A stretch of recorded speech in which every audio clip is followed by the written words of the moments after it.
right, we started our trip, and we had some equipment troubles with kind of connection between the PCM.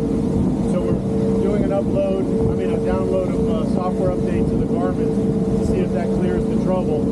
In the meantime, we're staying close to shore so we can stay in in cell range for these downloads, and to keep our options open because there's a bunch of storms cutting across between us and Freeport. So we're gonna head straight north. That way it gives us the option that if the weather shuts it down to cross, we can always pull back in at Boca and wait it out. So that's where we're at right now. Seas are a little bit higher than what we anticipated in the forecast. So, but the boat's running nice, and let's see what happens. I don't know if we can see it ahead on the camera, the gray clouds up ahead. That's a bunch of storms across running from the Gulfstream across the Freeport right now. So we'll check back in a little bit. Thank you. All right, we're having some continued issues with the helm controller. Might be something as easy as low hydraulic fluid, but it was a smart decision to head north up the coast, keep our options open, both from a weather standpoint and technical standpoint. So we're going to pull into Port Everglades so we can get into just calm water to troubleshoot what's going on and make sure we got this thing right before we go across. There's a minute where all of a sudden there's momentaries where the steering shuts off for a second, and that's obviously not acceptable. So we got to figure out what's going on. In the meantime, we saw a couple of turtles humping, and we almost ran them over. And too bad we didn't get them on video. That was quite a sight. At least the turtles are continuing to speed and carrying on with the species. So that was cool. Big man, love you. All right, here we go. Attempt number 2. We're just pulled out of Port Everglades, and looks like we may have the steering pump control module issue under control. So we're heading north. We're going to plan to keep our options open, head north towards Hillsborough before we make the cut across, just to make sure no problems exist. And besides, there's some storms to the south of us, so we got to outrun those guys. So we're on our way. Okay, we made the turn on course towards Freeport. We're pretty much outside offshore of Hillsborough Inlet, heading east now, and a little bit rougher than what we expected. The forecast was 2 feet or less. 2 feet my ass. It's 2 to 3, pretty much 3-footers up, and I guess it's being kicked up a little bit because there's a lot of storms to the southeast of us. You can see to the north over to this side. It's beautiful that way. A lot of storms over there by Bimini, so they're probably keeping up the seas. Maybe it'll settle down a little bit once we get in the Gulfstream. Some of the current the current will be going with the wind, so maybe it'll calm down. Hopefully. Otherwise, we got 2 hours. Yeah,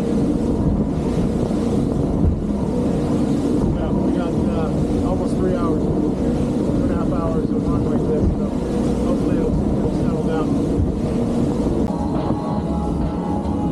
All right, I don't know if you can hear me, but we're rolling now. We're probably about 56 nautical miles to go to Freeport. We're out of sight of land. We can see a big cruise ship off to our starboard side here. And it looks like we're going to run into some rain in the last part of the trip. But now that we're in the Gulfstream, I guess the seems to be a little bit easier run. We're up to about 30 knots. And everybody goes bouncing around a little bit, but it's a little bit better than it was before. So making some good progress now. We had an incident where the boarding door popped open somehow, and so we're having to deal with that. But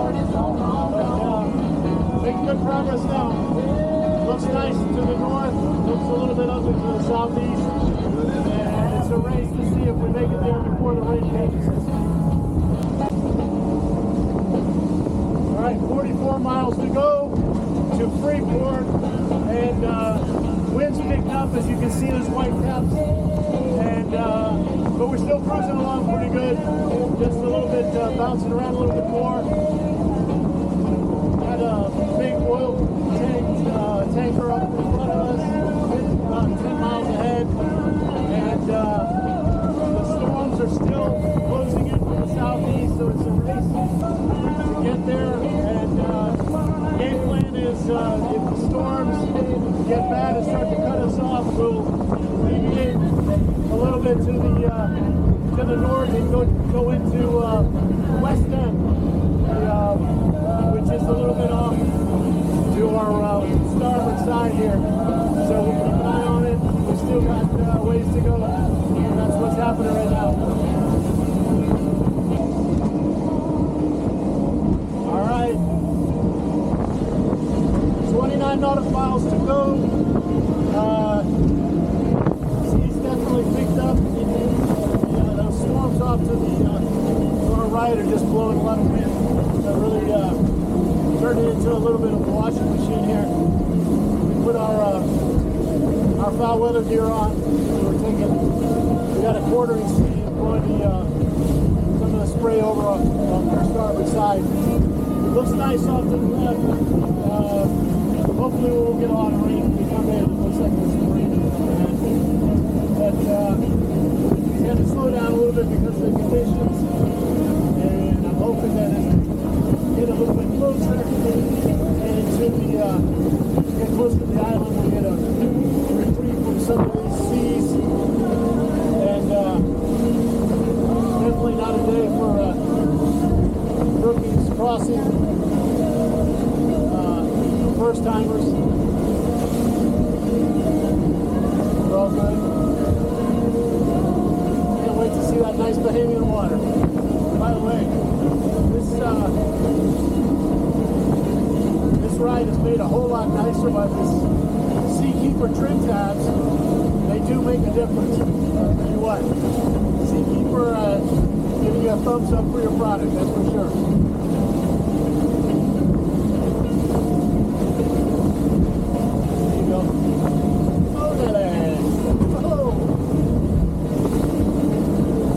Nicer with these tabs though. Oh, yeah.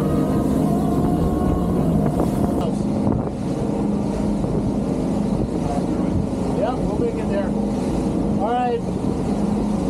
Latest update. 24 nautical miles to go. The pump control module on the steering keeps this Optimus EPS system. Keeps cutting out and resetting, and every time it goes out we lose steering for a second or two, so it's a pain in the ass. Never mind, forget about autopilot. So, oh geez, this is nightmare. Anyway, now we're to go. I mean, I guess if at least it's settled down a little bit. A lot less white caps, smoothed out. So it's getting a little bit easier, but this steering problem is a pain in the ass. We're going to have to look at that when we get there. Hopefully we can get there with steering and not have to use differential thrust to make it the rest of the leg. That would really be a pain in the ass. Anyway, we'll check back in a little bit. We'll see some, in about 40 minutes we'll see some Bahamian water. And hopefully we'll see the sun. We haven't seen the sun all day.